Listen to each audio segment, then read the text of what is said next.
Thank you very much, Paula. Thank you, everybody, for being here. Thanks to Esther for organizing this. I'm joined on the call here with my two colleagues from EGAP as well, Ingrid Lee, who is our managing director, and Jacqueline Lever, who is our director of research and has been overseeing the implementation of the Metaketa initiative.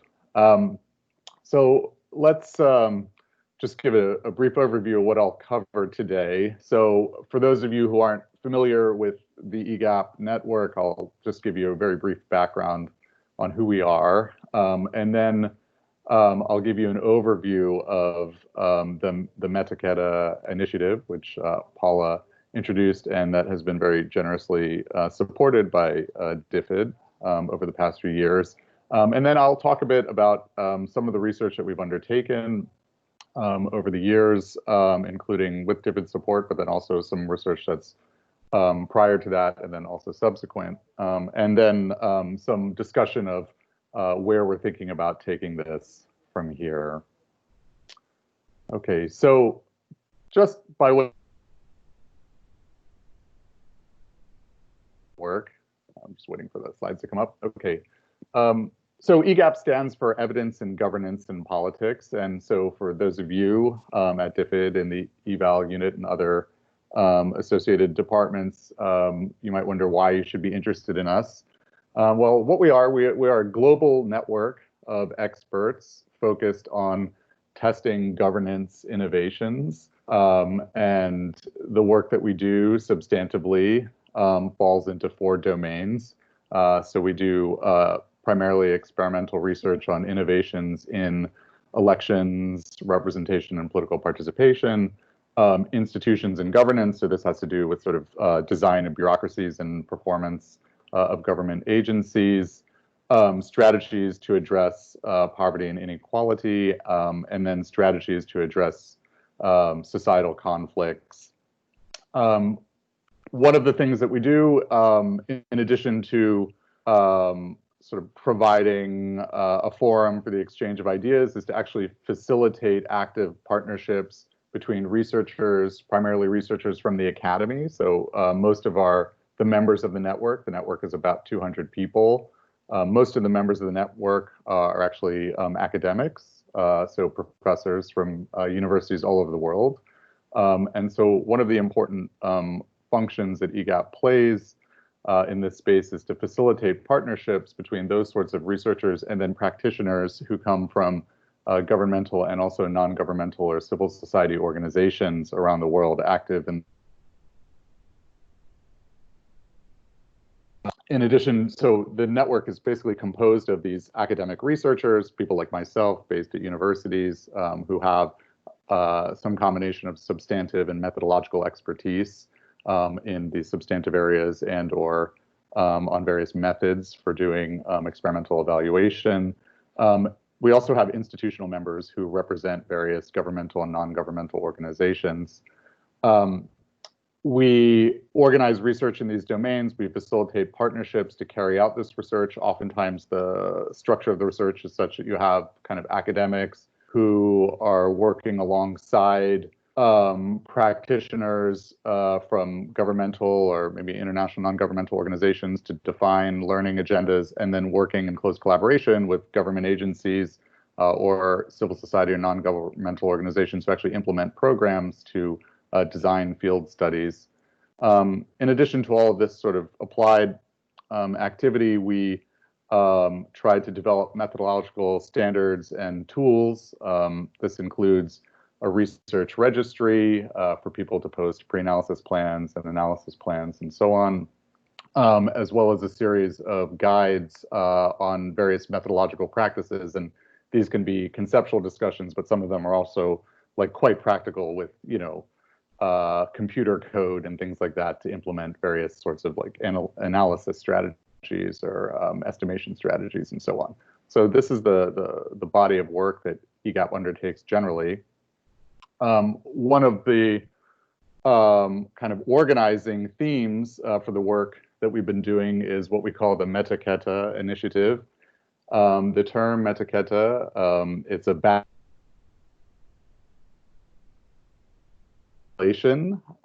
and it speaks to what the goals are here. Basically, what the Metaketa initiative consists of is four important or salient intervention concepts or strategies. We try to organize coordinated randomized controlled trials of these interventions across multiple contexts simultaneously. You'll see much more detail as I go through some of the examples. The emphasis in carrying out these coordinated RCTs is very much on transparency and replication. Thus far, this initiative, it's included over 100 researchers working on 30 projects in 19 countries, and we'll go through those in some detail. So the reason you should be interested in this initiative is because it responds to what we recognize as being some big problems in the way that evidence and knowledge about interventions is currently produced. A lot of research, whether it's done by academics or sometimes evaluation type research that's done in the course of programming, is carried out in what we'd consider a rather non-transparent manner. We oftentimes don't get all the details about how the questions that are ultimately addressed in a given report or paper, how they were arrived at, how the hypotheses were defined, where the data came from, and so on.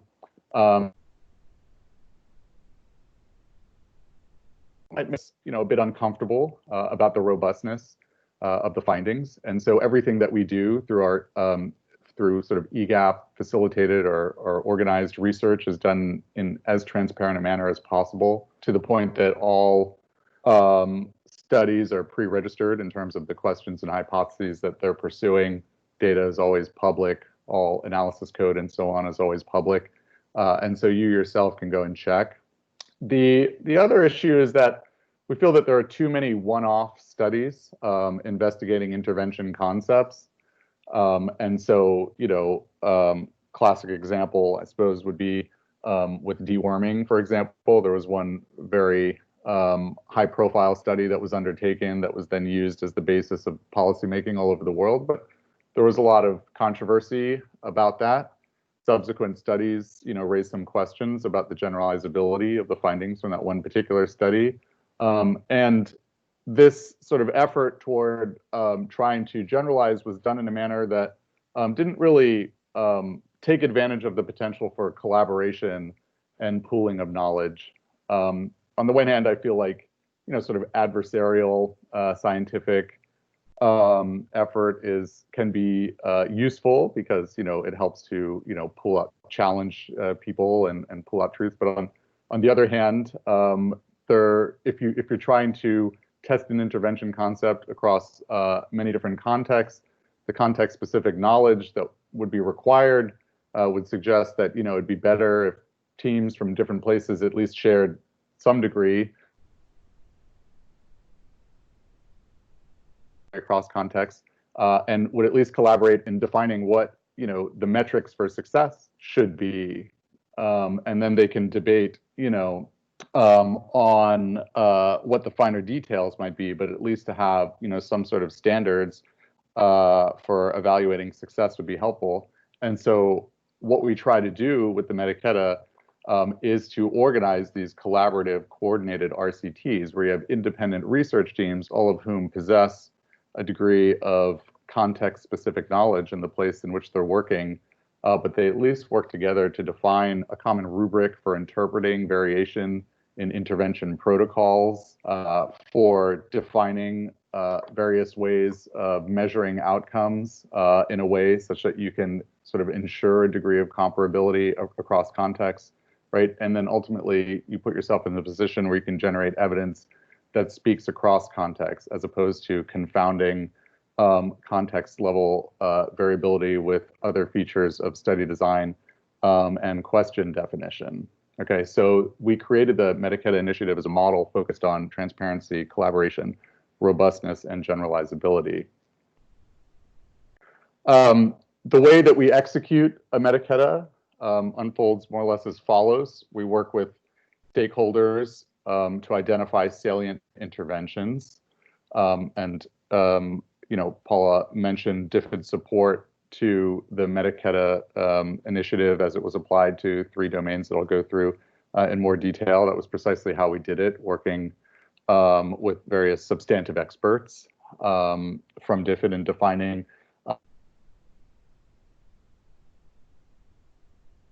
under-researched areas.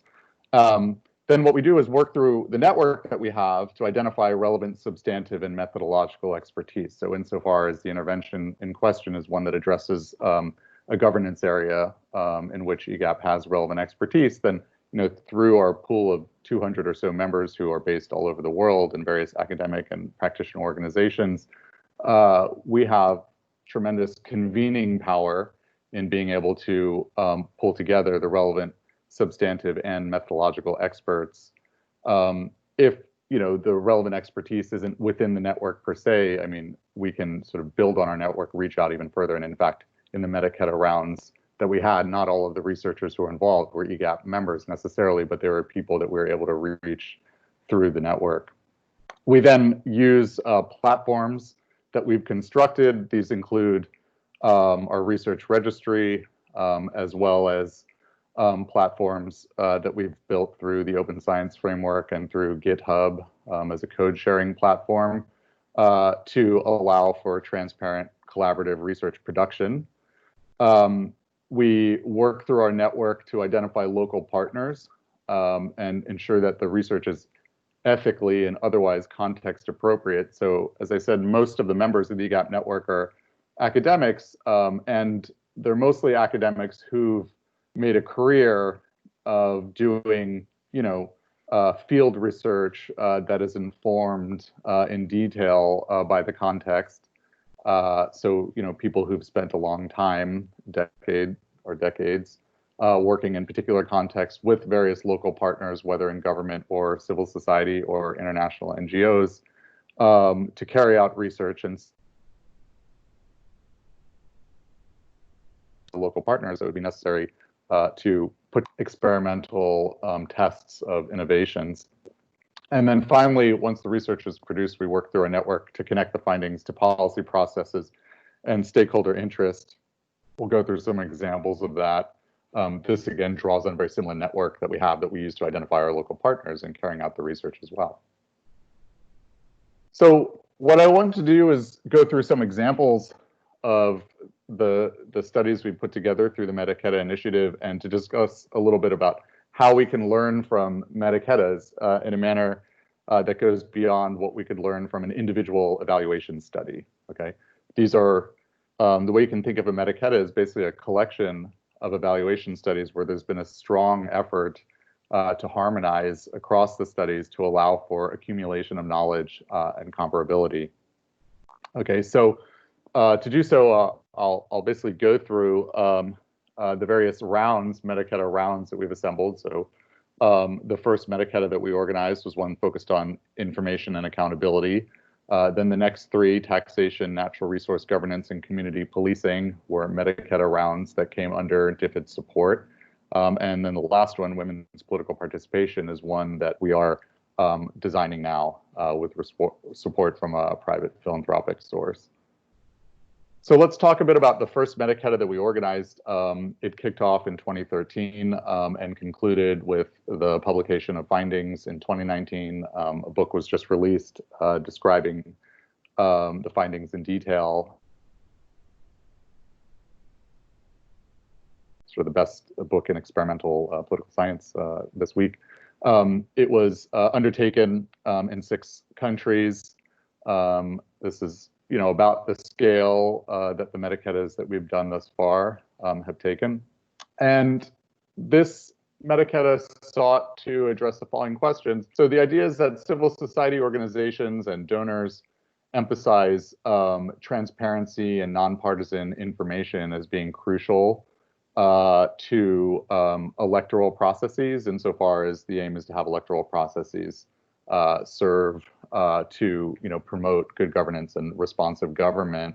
And so the idea was to test strategies to improve voter access to nonpartisan information about, let's say, the records, the performance records of politicians in the context of elections, and to see, if this motivated increased turnout insofar as this nonpartisan information nonetheless revealed things about corrupt or otherwise potentially undemocratic behavior of candidates, whether this would affect their vote share and so on.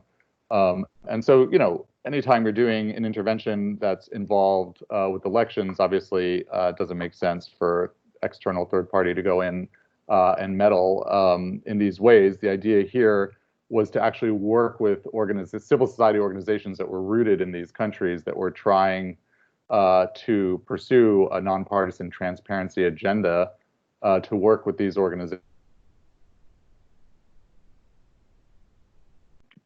their program concepts in ways that were appropriate given the context, but to do so in a way that allowed for comparability. So to be really clear about the content of the interventions, and then also to have strategies for measuring the outcomes in comparable ways.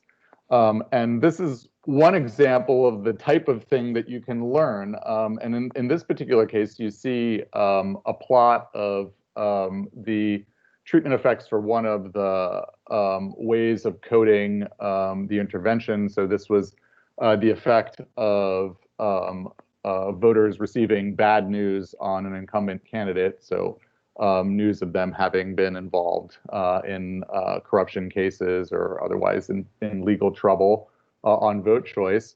And what we found here was indication of no substantial effect across multiple contexts. And so this is a situation where you could say, okay, well, in any given study, so if we had just done this intervention, let's say in Benin, you have a point estimate that's centered on 0, but a fairly wide confidence interval. And so, it's difficult to distinguish between, not finding there being a 0 effect or there being not enough evidence to really adjudicate between a variety of plausible alternatives. But what you get from a study like this is, like, in repeating this across multiple contexts, we get consistent evidence along these lines. So at least this particular way of thinking about a nonpartisan people bad news about an incumbent is not likely to affect people's vote choice, at least on the margins. What this result then prompted was sort of reconsideration as to what might be going on. And so there were sort of secondary analyses that were carried out on the basis of this finding that, looked more carefully about, whether or not we were talking about informed voters or uninformed voters, different ways of characterizing partisanship. And so there were some kind of descriptive results that followed from this. But, I think that what you get from this study is a stronger push in the direction of needing to rethink the theory of change than what you would get if you just had one of these studies on its own. Okay, so it created a really strong push to rethink the logic of these interventions and the logic of, introducing what appears to be nonpartisan information into highly partisan contexts. And I'll refer you to the book and also to the website for the various extended discussions of this. Metaketa 2, so Metaketas 2, 3, and 4 were actually all organized in parallel temporally.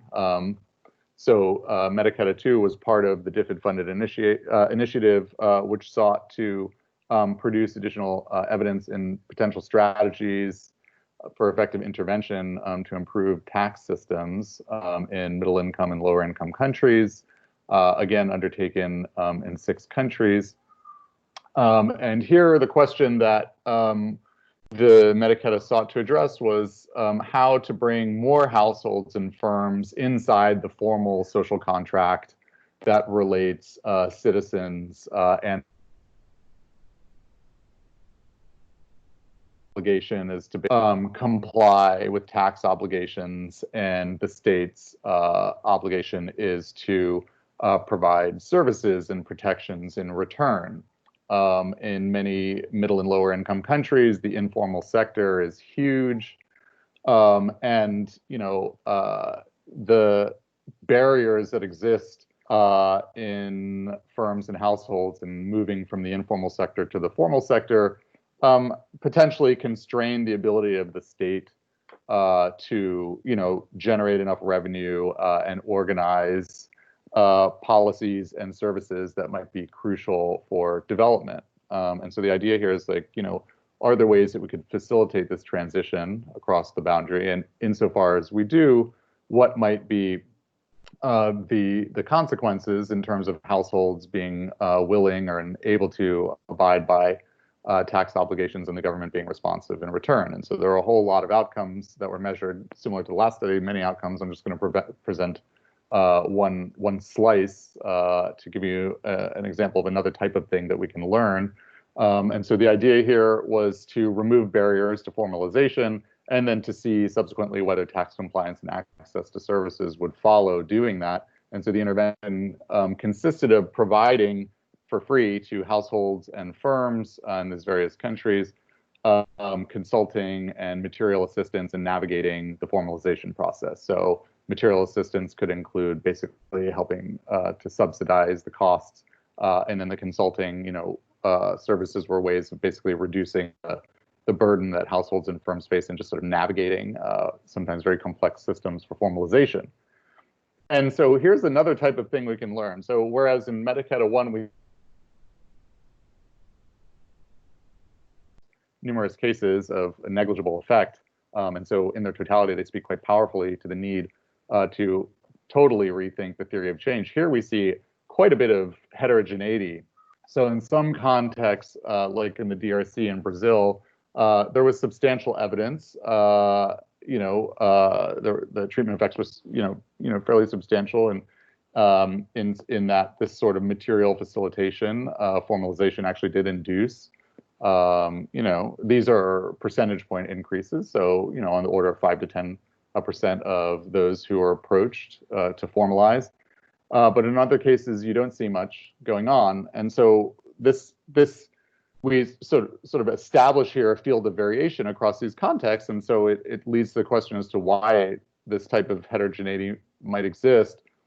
All of these teams operating in these different contexts are composed of researchers who've spent a lot of time working in these contexts. Many, in some cases were researchers who were from research institutions based in these contexts, for example. And so having established this heterogeneity, they set about trying to come up with ways of interpreting it. And so doing further analyses, qualitative data collection, additional quantitative analyses to try and come up with what they think is the best way to account for what went on in their context. And then all of these teams came together to discuss that. And so I don't know if any of that Cesar Zucco had made study, but there were a lot of really rich insights that came out on this particular outcome with regard to government bureaucracies, essentially, being willing to basically accept, anybody coming in the door who is interested in formalizing. And so while you could basically induce an intent to formalize on the part of many households and firms, what you didn't have was a corresponding movement on the supply side, the government side, to meet them in trying to fulfill this obligation. And there are various reasons for that, some having to do with sort of patronage and preferential approaches to dealing with firms and households coming to try to formalize, and in other cases, simply capacity constraints that made it impossible. And so that, we thought that this heterogeneity basically motivated a pursuit of more refined insights, that allowed for very interesting comparisons to be made across the context. And so again, I would point you to the web page that we have on our EGAP website that is, has the video of Cesar's presentation where he goes into it in much more detail. And then we have forthcoming material that are coming to explain all of this in a more detailed manner. Okay, then the third Metaketa is the natural resource governance Metaketa, again, undertaken through the DFID sponsored set of 3 Metaketas, again, 6 countries. In this case, the idea was to consider cost-effective strategies for moderating the use of depletable resources. So, that abound of people being made aware of resource depletion and moderating the resource use in response to that. So famously, the mayor of Bogota in Colombia, in addressing a sort of dire situation with the water table for the aquifers that fed the city, famously broadcasted the water table level on TV screens through the day, with an indicator, sort of alarm indicator, when it was, reaching troublingly low levels. And, anecdotally, there was a non-negligible moderation of water use in response to that. That anecdote is kind of frequently cited and used to motivate the idea that, we have technologies now. So for water use monitoring, we can monitor water tables much better. For other types of resources where we worry about rapid depletion, like forests, we have satellite-based technologies that allow us to monitor what's going on in more detail. And so, the question is, these are now fairly cheap technologies to take advantage of, but are nevertheless quite novel in many circumstances. And so the question is, if we just allow the information, the monitoring information from these technologies to be made available, might that, cause people to moderate their resource use? And so this Metaketa round sought to take advantage of that. We wanted to answer the question whether community monitoring, as I say, monitoring of community, in this case, water and forest resources, promoted more sustainable resource use. So essentially, moderated resource use. And so in this case, communities across these countries, in both rural and urban contexts, to recruit community members who would basically be part of a monitoring network. So they would do their own monitoring of local resource conditions using new technologies. So, for example, there was a forest monitoring intervention in Peru where the community monitors who were selected received sort of regular reports that were based on processed satellite data about what the status of their forests looked like. And then, their obligation was to basically report this back to community members. And then, the idea was to see whether this new information channel taking advantage of these technologies moderated resource use. And in this case, we see something that is kind of like a classic example of the type of thing that you get when you do replications. We have a bunch of very noisy estimates that kind of all point in the same direction, but none on their own speaks clearly enough to really settle the question. But when you do a formal synthesis of the results, you get a fairly clear response, and that is that, the effect measure here is basically resource use or resource depletion, we could say, on a standardized scale. So this is in standard deviation units, and you can see when you compile all of these noisy estimates, you get they all speak fairly consistently to the idea that, there's a non-negligible, sort of moderate degree of reduction of resource use when you make people aware.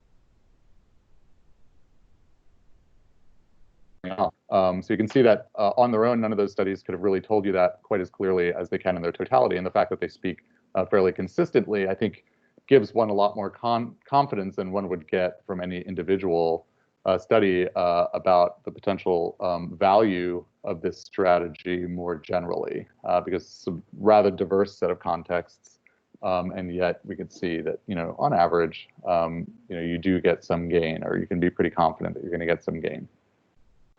So then, as far as the other 2 Metaketas go, we have Metaketa 4, which is on community policing, again, across 6 countries.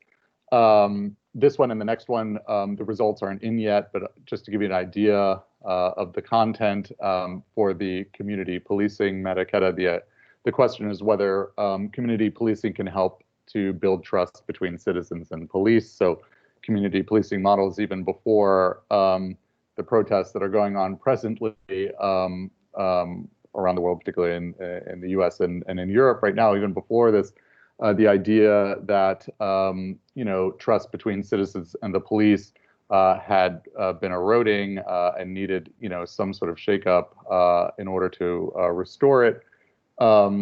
It's an idea that was also considered to be salient in middle income and lower income countries as well.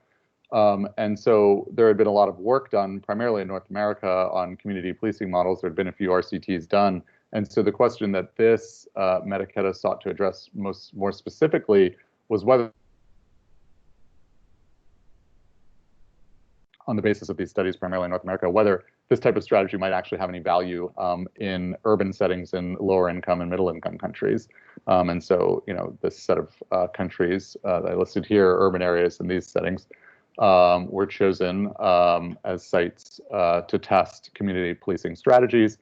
Community policing is basically a bundled set of reforms or interventions that basically tries to promote community engagement and problem-oriented policing. And so, this was, I think, a good example of where the EGAP network was able to, identify sites where we had good relationships between researchers and the relevant implementing partners. In this case, it would be police forces. So, this is the kind of thing that would be difficult to go in and set up a program like this if you didn't have any prior relationship with municipal actors in these settings. But as it happens within our network, we have people who study policing, and they had standing relations with the relevant municipal authorities, and were able to set up these studies in the 6 different countries. And so the findings from this are on their way. The last Metaketa that I'll mention, the women's participation Metaketa, is also one that's sort of in the works. The work is suspended given the COVID crisis. Hopefully, when we're able to get back to doing field activities, we can resume. But just to give you an idea as to what this is pursuing, the in local governance institutions. So local institutions, so municipal institutions, or even lower level than that, oftentimes are critical in terms of defining access to crucial material services. And so the question is how women can be better mobilized to participate in local processes that determine such service provision. And so, there's a strategy based on action committees that's being tested here that involves organizing women, conducting collective efficacy trainings, and other sorts of context-specific training and advocacy programs. And so, assuming that we're able to resume work, on the basis of expected timelines, we're hoping to have findings for this available by 2023. So then, we try to generate this evidence, through these transparent and collaborative modes across different contexts. I've given you a taste of the types of things that you can learn from a Metaketa that I don't think you can learn from an individual study. Then the issue is how we can take these findings and translate them into action. So the first step is always bringing evidence to relevant stakeholders. We do that through our dissemination materials, so briefs, videos, and academic publications. You can find them on the websites, but then we try to organize evidence summits as well. So for the first Metaketa round, we organized an evidence summit in DC with relevant NGOs and government officials and implementing partners.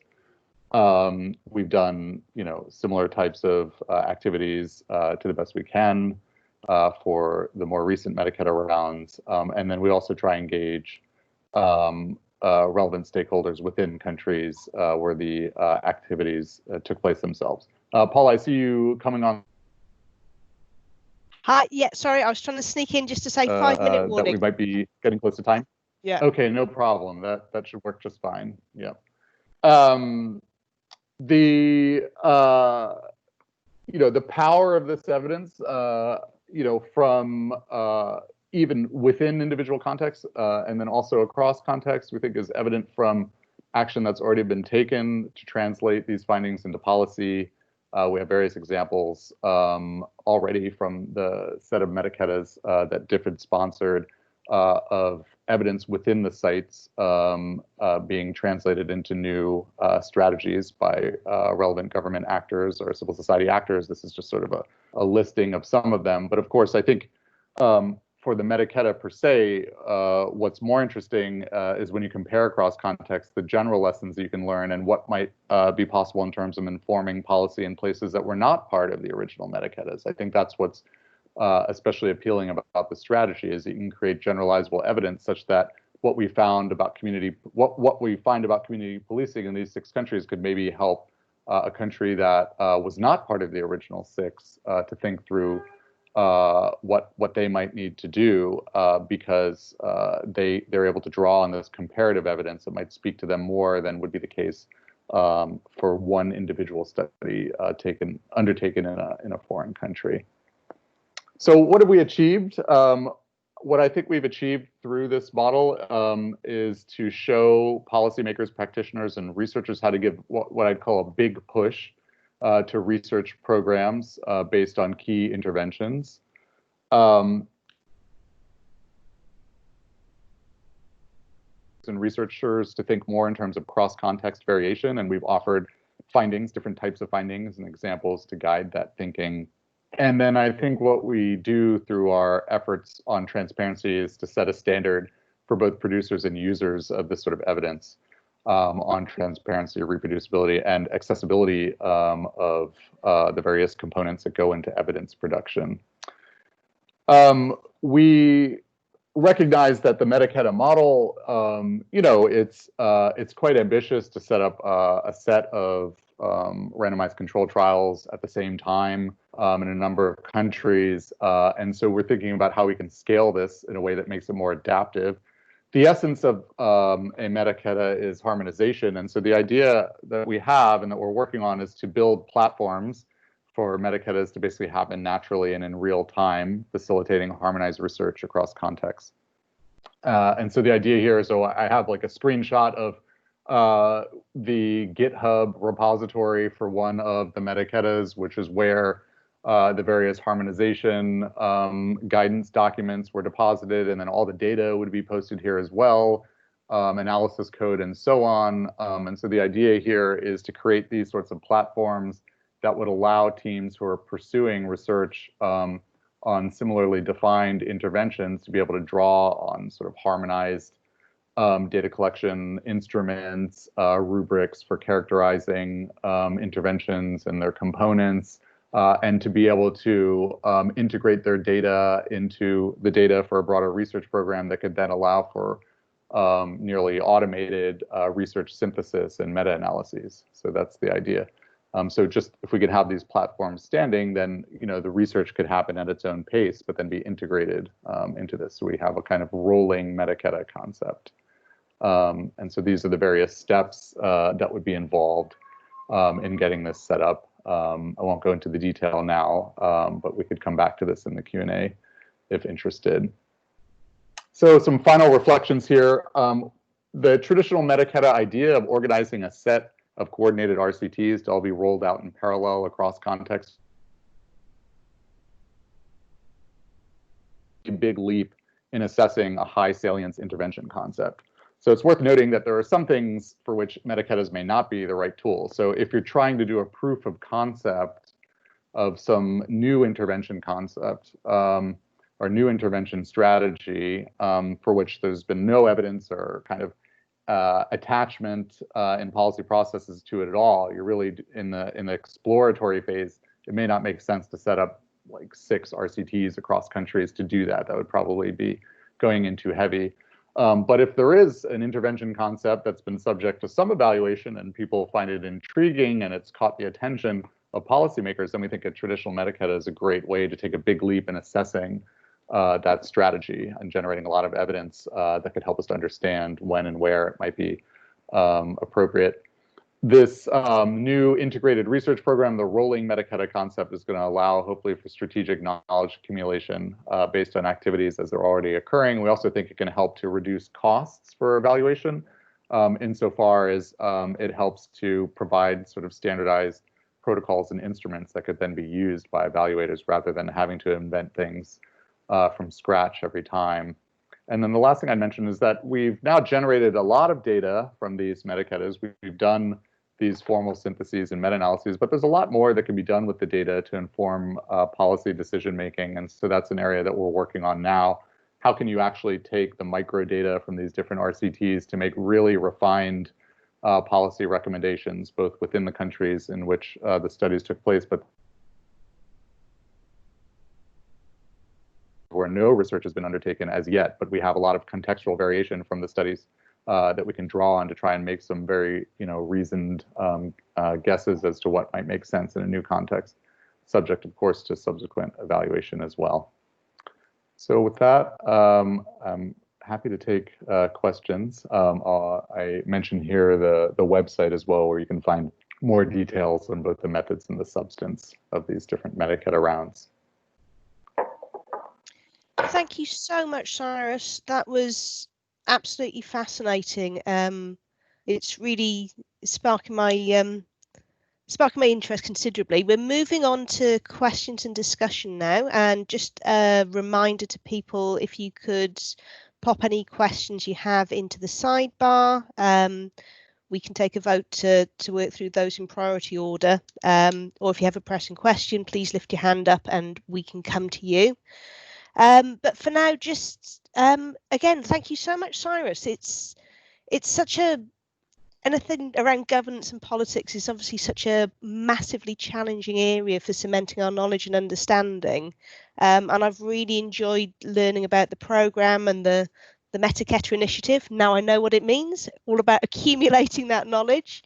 I'm really appreciating that focus that you've outlined throughout, getting really strong messages here around that emphasis on collaboration, generalizability of solutions, and how I don't think I'd really appreciated that value of taking context-specific knowledge and creating a holistic view to help us really build a big picture and correct for some of those mode effects. I've found that really interesting. Obviously, as I said, just such a complex topic, and it's so notoriously difficult to generate robust evidence. But hearing you talk about the importance of partnerships, both at a global level and that local level, really linking up all of the actors within the space, I find it's really great to hear of the progress and the networks that you've managed to put in place here. And sort of, as donors, we can focus a little bit on evidence for ourselves, and hearing you talk about these really solid evidence products for the global good, which are locally owned and endorsed, are of immense value. And I've also really appreciated you talk about this point that brings back to the root of everything we do, bridging that gap between the evidence and the policymakers to make sure that the data and the evidence that are generated are used and acted upon locally and internationally is of immense value. And finally, again, just reflecting on your point around scalability and harmonisation, it's really great to hear about that future look for really creating this pool of resources of immense value so that we can continue to draw and work together around this. I think it holds great promise for where we can take this, and I'm looking forward to finding out more. So with that, we're moving on to questions.